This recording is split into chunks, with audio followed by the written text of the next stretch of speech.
zaman global sekarang ini kita lihat banyak perusahaan yang dari luar justru mendirikan startupnya di sini. Banyak sekali sih banyak perusahaan startup ada di sini. Dan ada juga sih perusahaan Indonesia yang diriin di luar negeri. Jadi kita harus pandai-pandai mengikuti zaman gitu ya Pak ya? Ya betul. Kalau tidak betul. kita bisa maka kita hanya jadi penonton. Ya. gitu. Jadi gimana nih Sobat Ken? Mau jadi penonton atau mau ikut terjun ya Pak ya? Ya. Pasti disarankan untuk ikut terjun ya Pak ya? Betul. Karena kita kan masih generasi muda gitu ya Pak ya? Nah untuk Sobat Ken, kira-kira nih Pak, ada nggak sih technical skill atau soft skill yang bisa digali gitu ya? Karena biar kita nggak ketinggalan zaman juga ya Pak ya. Hal apa sih yang harus kita gali dari technical skill atau soft skillnya sendiri? Jadi banyak sih sebenarnya yang jadi kadang-kadang orang salah sih menilai sebuah teknologi informasi gitu ya, orang-orang IT ya, seolah-olah orang IT itu yang berkacamata tebal gitu Iya, ya, bener, Pak. kerjaannya ngoprek Iya, gitu kan, bener, coding bener. gitu Iya. kan. Padahal kerjaan IT itu banyak sih. Jadi bukan sekedar itu. Jadi ada game, ada UI, user interface yang bidang grafis, bidang product management, bidang user experience. Bahkan sekarang ini kan lagi tren di teknologi 4.0 yaitu manusia digantikan oleh mesin gitu, yang terkenal dengan artificial intelligence atau AI. Ya, menurut Bapak gimana tuh Pak dari manusia diganti robot gitu Pak? Kira-kira apakah wah ini bertanda zaman tuh semakin teknologi banget ya Pak ya? Ya, Canggih tapi juga ya? tidak semuanya harus digantiin gitu. Kadang-kadang kan yang namanya tentu sifat-sifat manusiawi juga berbeda harus ya Pak ada. ya. Ya oke. Baik berarti kita sebagai generasi generasi milenial saat ini berarti kita harus pandai ya. Jadi bukan zaman yang ngikutin kita tapi kita harus mengikuti zaman. Iya. Oke. Terus kira-kira nih Pak untuk IT itu sendiri milenial itu harus punya dasar apa sih, minimal punya skill apa di bidang IT menurut Bapak? Sebenarnya kalau bahasa minimal sih nggak ada sih sebenarnya, karena IT itu sebenarnya bisa dipelajari dari kecil gitu ya. Kita tahu bahwa orang kayak Bill Gates itu udah mulai belajar coding itu di usia-usia SD. Seperti Mark pendiri Facebook ya kan, itu juga dari usia dini mereka udah belajar. Jadi tidak ada minimalnya sih sebenarnya. Jadi kalau zaman sekarang ini sebuah keniscayaan. Jadi mau frekuensi apa, hendaknya dia bisa coding. Cuman sekali lagi saya katakan bahwa ngoding itu nggak hardcore kayak gitu ya. Berbagai macam sekarang di dunia IT. Jadi misalnya dia pengen di bidang jurnalistik, misalnya. Kayak ini udah digitalisasi ya, kayak podcast kayak gitu ya. Nah, jadi bagaimana sih mengemas sebuah kemasan? Kita ingin jadi YouTuber. Gimana sih kita itu bisa didengar oleh dilihat, di-subscribe, di-view, di-like orang gitu. Nah, tentu ada ilmunya gitu ya. Nah, kayak sekarang sih banyak sekali YouTuber yang banyak subscriber. Kok bisa gitu kan? Nah, di situ ada machine learning-nya di situ. Ada machine learning-nya. Jadi sangat luas ya Pak ya. Ya. Karena setahu saya nih coding pasti selalu dipahami coding tuh ya ngapain gitu ya. Yang Ya. banyak banget tulisannya apa nanti Ya. buat apa kalau misalnya Kayak gagal gitu, bukan itu ya Pak ya. Tidak. Bahkan kalau urusan ngoding itu sekarang ya, zaman sekarang itu kalau katakan dibilang kasta ya. Iya. Kastanya bukan kasta sultan tuh. Ya, jadi kasta sultan itu orang desain kalau sekarang. Kasta sultan di bidang IT. Justru orang ngoding tuh kastanya terbawah. Ya, jadi dia kan ya, kalau zaman sekarang kan ngodingnya itu terakhir. Jadi mulai dari bisnis analis gitu kan, mulai diterjemahkan oleh user experience, terjemahin lagi dengan tampilan user interface gitu. Terus baru semuanya setelah didesain oleh sistem analis baru diterjemahin gitu.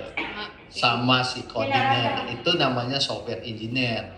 Jadi software engineer itu setelahnya itu di QA gitu, quality assurance, baru di tester gitu kan, baru implementasi. Jadi tidak melulu itu kerjaannya seorang software engineer. Jadi sebuah software itu dibangun oleh banyak tim. training yang YouTube ini tuh akunya Dulu banget yang Ya, gitu ya, Pak, ya? ya. Kalau dulu zaman dulu kayak itu, jadi software engineer itu Superman. Tapi biasanya sistemnya nggak berhasil. Oh, nggak berhasil Nggak gimana? berhasil. Karena Superman tadi, itu ya kan, semuanya dia yang itu. Kalau sekarang ini tim semua. Oke, gitu Sobat Ken ya. Yang tadinya nge-coding tuh membosankan ya. Ya. Kita tuh nge-coding tuh banyak banget kan. Ada simbol apa ya? Simbol huruf itu menjadi satu. Nah, itu tidak melulu soal itu ya Pak ya. Ya. Nah, itu. Nah, sekarang ini kan perusahaan ini kan banyak banget ya Pak yang mempersiapkan. Misalnya kita masuk ke suatu perusahaan itu karena lulusan IT pasti ditempatinnya di IT gitu ya Pak ya. Karena dia sudah menguasai web design-nya, konsep segala macam. Nah, bisa nggak sih Pak yang bukan lulusan dari IT gitu ya, misalnya entah itu lawyer, entah itu akuntan atau apapun itu, bisa nggak sih memiliki keahlian di bidang itu? Bisa banget. Jadi bahkan punya nilai lebih sih. Jadi cuman itu tadi selalu kita bilang bahwa harus ada kemauan ya. Jadi bahkan nilai lebihnya kalau seorang akuntan punya kemampuan coding, ya kan, dia punya nilai lebih. Dia menguasai akuntansinya, dia juga bisa terjemahkan ilmu akuntansinya ke dalam sebuah. Biasanya accounting yang kayak itu, yang paham coding kayak itu kalau di startup kita jadiin sebagai business analyst. Jadi dia hanya cumain siapa sih kebutuhan tentang accounting gitu ya. Dia tahu kan jurnal kayak gitu. Jadi nggak melulu tentang Excel ya Pak ya. Karena kan kalau misalnya akuntan itu kan bergelutnya dibilang Excel gitu ya Pak, rumus-rumus. Excel perlu juga. Perlu Excel juga. itu adalah tool gitu, tool, bukan sistem sih. Oh, Ya. beda gitu ya Pak ya. Tool. Oke. Jadi kita harus mengupgrade diri gitu ya Pak ya, biar bisa ya minimal ya tadi coding, karena coding kan bukan tentang itu. Hardcode ya, tentang Ya. hardcode. Jadi kita ya karena ini ya Pak ya, jadi kita mau nggak mau suka nggak suka harus tetap belajar ya Pak ya. Itu tadi, jadi coding itu tuh problem solving. Jadi problem solving. Jadi orang terbiasa dengan ngoding itu akan biasa memecahkan masalah. Jadi kalau orang biasa, kalau kayak saya ya, saya itu sebenarnya tidak terbiasa ngelihat sesuatu itu berbelit-belit. Jadi misalnya ada orang harusnya tuh cukup segini aja misalnya. Ini dari Palembang ke Bogor misalnya harus ke Bandung dulu, atau dari Surabaya dulu, Semarang terus ke Bogor, kan itu berbelit-belit namanya. Kenapa nggak langsung dari Palembang ke Bogor atau Palembang paling tidak lewat Jakarta gitu kan? Aku juga Pak orang Palembang sih. Oke, jadi gini Pak, kalau misalnya tadi kan nggak mau berbelit-belit nih ya Pak ya. Ya. Nah, bagaimana nih Bapak? Oh iya nih saya kalau nggak mau ya harus melupakan itu kan ya Pak ya. Nah itu gimana Pak cara mengatasinya itu? Ya apa sering belajar atau ya udahlah coding tuh, karena kan coding ribet tuh ya Pak ya. Nah katanya tadi Bapak sudah bilang nggak suka berbelit. Nah akhirnya bagaimana bisa menerima itu? Gitu. Harus problem solvingnya harus diterima. Menggunakan Iya. ya menggunakannya gitu ya. Iya, jadi Gimana caranya ya, iya. caranya ya itu tadi kalau kita ingin berpikir praktis kayak gitu ya, terbiasakan berlatih kayak gitu. Kan misalnya dilatih anak-anak itu biasakan misalnya sekarang kan ada sekolah coding yang mulai dari anak-anak kelas 3 SD gitu. Tapi biasanya mulai dari 3 SD itu kita belajarnya menggunakan Scratch gitu. Atau ada sih namanya Roblox ya, Roblox itu yang main game terus atau kita bisa bikin game ya, tapi game sederhana, tapi mainnya tarik-tarik gitu. Nah, itu kan problem solving gitu. Misalnya, ketika dia terjatuh ada teriakan, bikin supaya dia bersuara, suara kesakitan gitu. Bisa. Canggih ya Pak. Ya, itu. Jadi anak-anak dibiasakan untuk berpikir kritis kayak gitu. Sekolahnya ada ya Pak ya. Sih buat juga nih Pak ya, ternyata ada sekolah yang bisa menanamkan problem solving itu dari sejak dini gitu ya Pak ya, jadi terbiasa ya lah ya Pak ya. Oke, nah menurut Bapak sendiri kalau kita nih ya pasti punya pemikiran sendiri nih ya, karena waduh generasi muda nih Nah, bagaimana sih Pak menumbuhkan mindset mereka yang sudah memiliki skill IT itu untuk menambahkan income untuk mereka? Mindsetnya gimana? Iya, jadi menurut saya justru bukan Oh, Kakak sisa penambahan income ya, justru main income-nya gitu ya. Jadi orang yang punya kemampuan IT itu justru main income-nya di situ. Jadi kadang-kadang orang yang tadinya berprofesi beda berubah profesi menjadi orang IT misalnya, dia akan lebih sangat senang. Saya juga punya teman dokter gitu ya. Dia dokter tapi dia punya itu tadi mindset IT-nya sangat bagus gitu. Dia juga ngoding. Dia dokter gitu, kebetulan dokter, dia hobi ngoding. Akhirnya dia bikin semacam kamus yang khusus untuk kesehatan dan dipakai oleh kementerian. Nah, jadi tidak melulu bahwa ngoding itu buat aplikasi terus dijual gitu kan. Dia juga bisa untuk membantu kerjaannya. Jadi menambah income Ya, kurang jadi tepat gitu ya Pak ya? kalau menambah income pasti dengan seiring dengan itu akan ada penambahan income ya. Kita menumbuhkan mindsetnya itu bukan untuk menambahkan income yang gimana tadi Iya, ya Pak dijelaskan? yang kayak teman saya dokter Iya. tadi, dia dibayar loh aplikasinya itu. Jadi setelah ini oleh kementerian diambil sebagai karyanya dokter teman saya itu kan dibayar. Luar biasa nih sobat. Jadi kalau misalnya tidak melulu harus profesinya sebagai lulusan IT ya Pak ya. Ya. Asalkan kita mau belajar gitu kan ya Pak intinya ya. Nah, jadi punya kesempatan lulusan apapun selagi kita mau belajar tentang IT, kita bisa ya Pak ya. Ya, di bootcamp yang sekarang lagi tren ya, itu kan bootcamp 3 bulan di sekolah-sekolah coding. Itu kebanyakan non IT yang ikut. Jadi mereka biasanya di Gojek, di Tokopedia itu non IT yang ngoding, bahkan yang software engineer itu non IT lah tempat. Kalau sekolah gitu kira-kira berapa lama ya Pak ya? Kalau sebenarnya istilahnya belajar ngoding ini tergantung. Jadi seberapa cepat dia menerima itu. Jadi ada yang cepat gitu, ada yang agak sedikit mau diasah gitu kan. Nah, rata-rata sih belajarnya 3 bulan, minimal 3 bulan. Ada yang 1 tahun. Kalau sekolah gitu ada nanti tesnya nggak sih Pak? Ada yang tes gitu, ada yang coding aja itu dikumpulin orang mau semua gitu. Siapa yang mau ikut tapi berguguran di tengah jalan gitu, ada sistemnya kayak gitu. Dia nggak sanggup gitu, turun di tengah jalan gitu. Kalau sekolah gitu ada kayak tingkat levelnya nggak sih Pak? Misalnya baru pemula, nanti middle, terus nanti jadi high, codingnya gitu. Nah, karena bahasa coding yang kita profesi IT ini begitu banyak ya, maka di awal dia harus milih apa dulu. Ada jurusannya gitu ya Pak ya? Misalnya dia pengen jadi desainer, UI designer atau UX designer, nanti dia akan bootcamp mulai dari situ. Mulai dari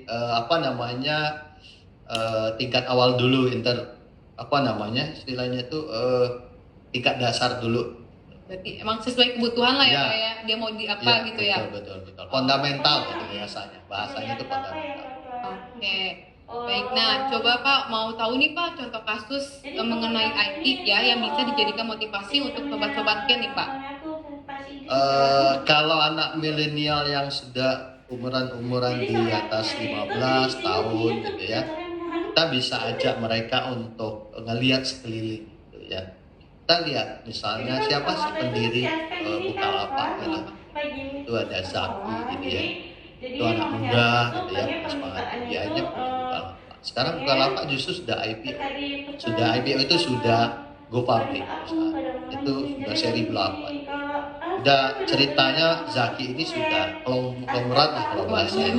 Kita juga kenal William Tanuwijaya. William Tanuwijaya itu bukan orang terkenal sih, bukan anak pengusaha atau apa. Dia mulai dari bawah diriin Tokopedia. Kita tahu juga dia sudah seri berapa. Kita juga tahu bahwa ada Pak Nadiem gitu, menteri kita gitu ya. Dia juga mulai di Gojek. Nah, mereka ini berpikirnya problem solver. Jadi berpikirnya dia ngelihat suasananya. Jadi apa sih dia gatel nih ngelihat suasananya kok ini kayaknya ribet sekali gitu ya. Kenapa nggak diselesaikan? Nah, gimana cara memancing anak muda kayak di sobat-sobat Ken ya? Iya. Sobat-sobat, saya ini panggilannya apa tadi? Sobat Ken. Sobat Ken, ya. Iya. Sobat Ken semua kalau mau jadi terkenal di bidang atau meraih impian di bidang digital, tentu kita mulai dari kita ngelihat sekeliling dulu. Setelah kita punya semangat ngelihat sekeliling, oh ternyata enak kok. Jadi tanamkan pada kita untuk kerja misalnya di sebuah startup. Jadi startup itu selain salary-nya tinggi, kerjanya enjoy. Jadi kerja di startup itu biasanya kerjanya nggak harus pagi absen, sore absen gitu. Mereka kerja bisa dari mana aja, tapi ada satu hal, biasanya startup itu harus tanggung jawab di sisi deadline.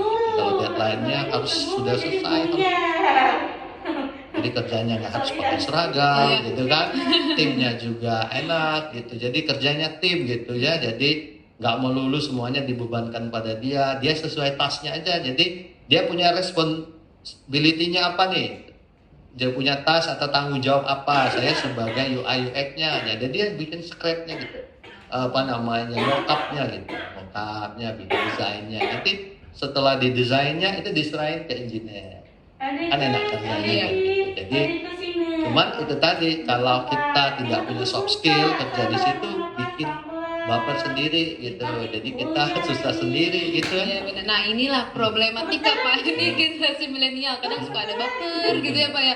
Padahal kan nggak gitu juga ya Pak ya, baper tuh harus ada tempatnya gitu ya Pak ya. Kalau misalnya dikasih tahu kadang baper sedikit, padahal kan itu untuk kebaikan gitu ya Pak ya.